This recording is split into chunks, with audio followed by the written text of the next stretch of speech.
GST പരിഷ്കരണത്തെക്കുറിച്ച് Kerala വ്യാപാരി വ്യവസായ സമിതി സ്റ്റേറ്റ് സെക്രട്ടറി AJ റിയാസിന്റെ പ്രതികരണത്തിലേക്ക്. ഇന്ന് നടപ്പിൽ വരുത്തുന്ന GSTയുമായി ബന്ധപ്പെട്ട് പ്രഖ്യാപിച്ചിട്ടുള്ള GST റിഫോംസ് GST ഒരു രണ്ടാം തലത്തിലേക്ക് കടക്കുമ്പോൾ വലിയ പ്രതീക്ഷയോടുകൂടിയാണ് വ്യാപാരി സമൂഹം അതിനെ നോക്കിക്കാണുന്നത്.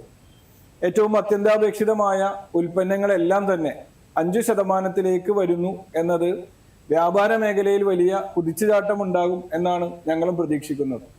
ഇലക്ട്രോണിക് ഉൽപ്പന്നങ്ങൾ 18% നിന്നും അത് 12% മാറുന്നതും വലിയൊരു കുറവ് ആ മേഖലയിൽ വിലയിൽ ഉണ്ടാകുന്നത് കൊണ്ട് കച്ചവടത്തിന് അതനുസരിച്ചുള്ളൊരു വർധനവ് തന്നെയാണ് പ്രതീക്ഷിക്കുന്നത്. ഹെയർ ഓയിലും ഷാമ്പുവും മുതൽ എല്ലാ ഉൽപ്പന്നങ്ങളും 5% മാറുന്നു എന്ന് പറയുമ്പോൾ അതനുസരിച്ച് വില നിയന്ത്രണത്തിനു കൂടി സർക്കാർ ശ്രദ്ധ ചെലുത്തിയാൽ ഈ മാറ്റം രാജ്യത്തെ ജനങ്ങൾക്ക് പർച്ചേസിംഗ് വാല്യൂ വലുതായി വർദ്ധിപ്പിക്കാനും അവരുടെ ക്രയവിക്രയശേഷി വർദ്ധിക്കുമ്പോൾ അതനുസരിച്ച് വ്യാപാര മേഖലയിലും ഒരു പുത്തൻ ഉണർവ് ഉണ്ടാകും എന്നാണ് വ്യാപാര ലോകം പ്രതീക്ഷിക്കുന്നത്.